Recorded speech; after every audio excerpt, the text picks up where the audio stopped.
everyone, it's SuNN. Thanks for joining me for another Fabricate Friday video. I have a little Ferrero Rocher box or holder.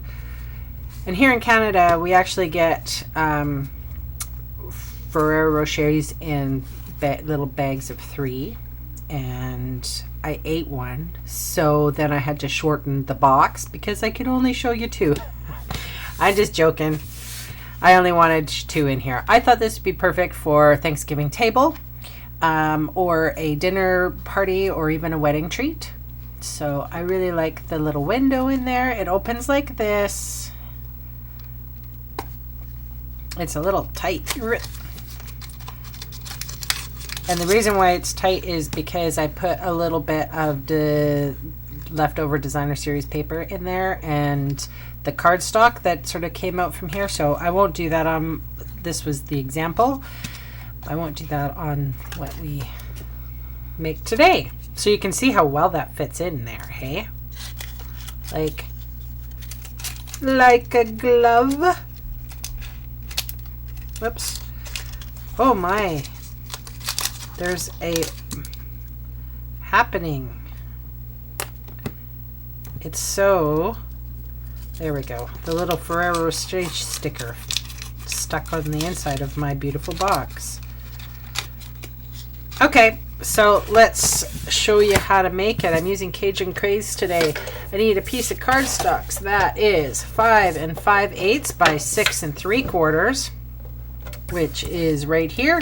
On the long side, I am scoring at 3/4 of an inch, at 2, at 4 3/4, and at 6. Flipping it round, doing 1 1/4, 2 1/2, 3 3/4, and 5.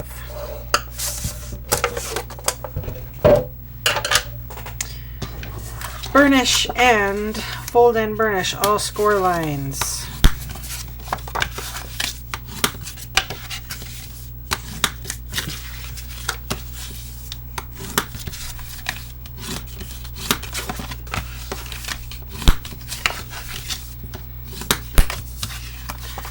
Okay, it's exactly the same on either side. So this is the lip, these are the tabs, this is the body of the box, except for this one little extra piece that's going to be adhered on the inside. That being said, what you do on one side, you're going to do it on the other. So I am taking this whole 2 rectangles gone, this rectangle gone,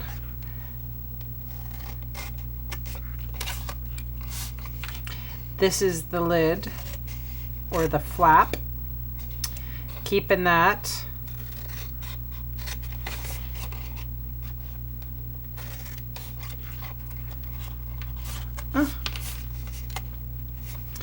And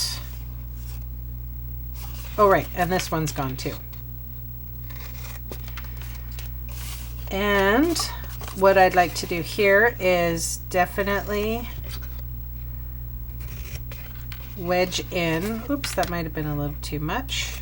You don't have to wedge in a lot, but it definitely helps the box to close.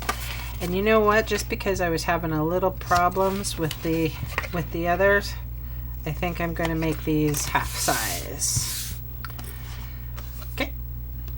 So the other half is exactly the same.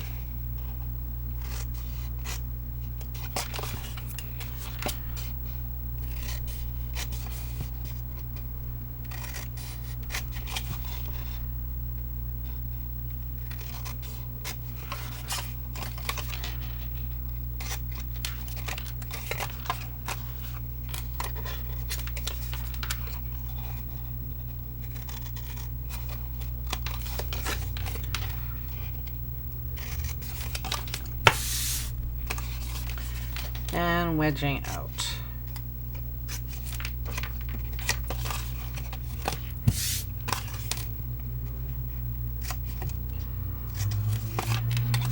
Now, just because this is such a tight fit, I noticed that if I didn't cut all of that score line off, especially on this section here and this section here, it's such a snug fit that it will make your life a living heck if you don't get in there and take that score line off. Then we're just going to round the corners.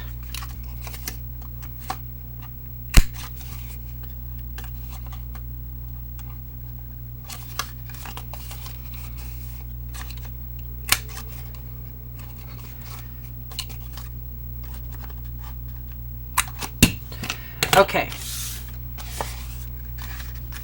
so my seam is going to go at the back. So I want designer series paper on this piece and this piece. So I've used the cherry on top, and it's a crushed curry. And what I've did is I daubed with my sponge dauber and some ink just to give it some color.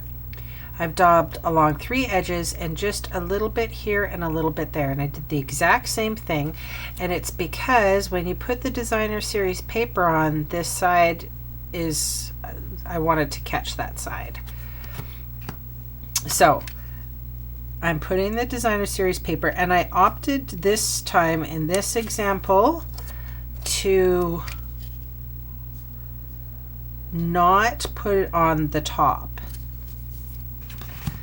Because really, those 2 little pieces, although it's cute, I didn't want to. I have a different idea for an embellishment. So I'm using the Chalk Talk framelits. I'm using this big framelit here. And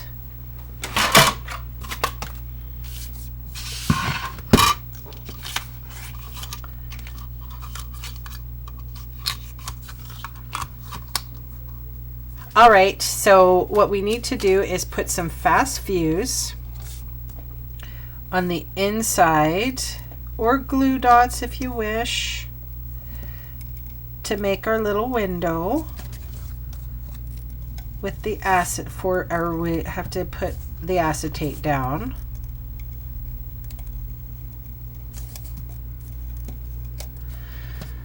And our piece of window acetate is 3.5 by 2.5, and I'm just going to make it easy on myself, and I'm going to score it at 1 1/8, and again at 2 3/8.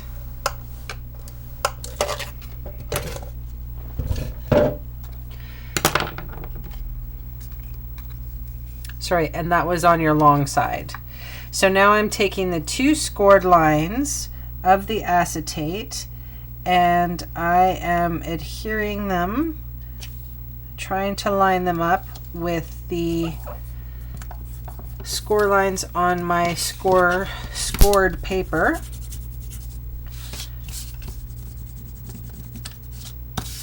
And just because I don't want things going anywhere.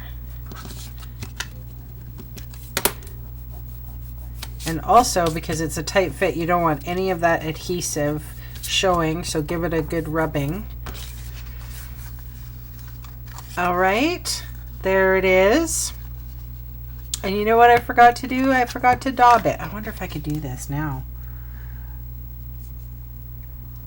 Because it's acetate, I can wipe it off in a second, can't I? Oh yeah, see how awesome.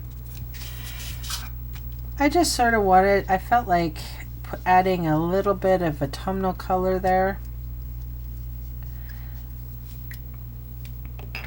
Okay, I just got a little paper towel, so I'm just going to wipe that acetate clean before I get going anywhere else, because I don't want ink all over everything. Okay, so fast fuse, and really stick with the fast fuse on this. Although it's a tiny box, it is pretty snug, and you know, with the acetate in there, it's going to start to push.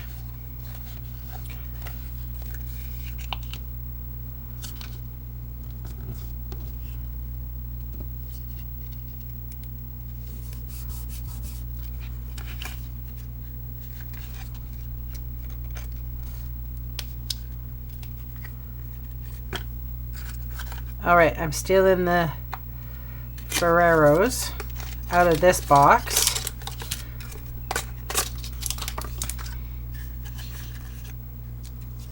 And I'm going to place them in this box.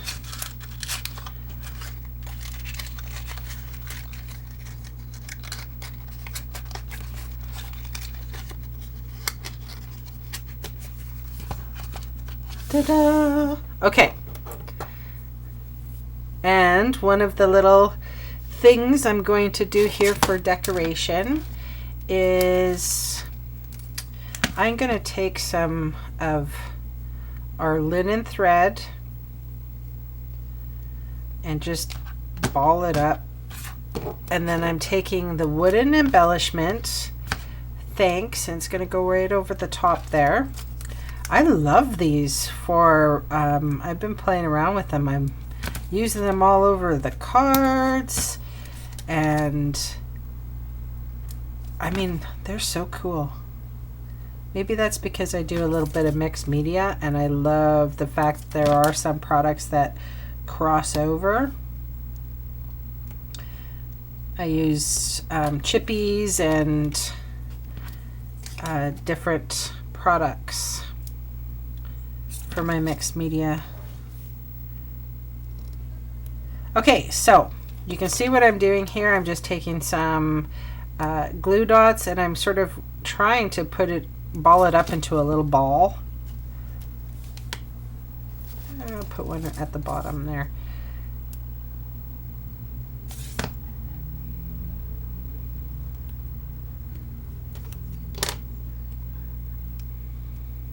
All right.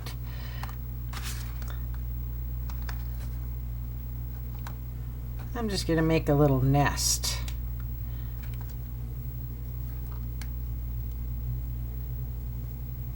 Do you know, some people make it look so easy, right?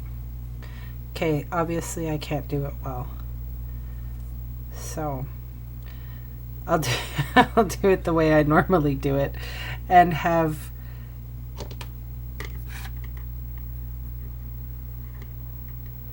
there we go. I'm sticking an end down to a glue dot and the other end down to another glue dot, and there we go. And the theory is that it's going to, there we go. How cute, that was my plan. The theory was to have it sort of cattywampus on there. So you can see the treat, but it's also designed. And like I said, it looks a little bit like, you know, an autumnal, you know, gift for someone who is doing, you know, Thanksgiving dinner. And I'm going crazy. I'm taking that little sponge dauber and sponging some edges. Just adds a little bit. I love the colors of fall. I love Cajun Craze for fall color projects. Anyway, thanks so much for joining me.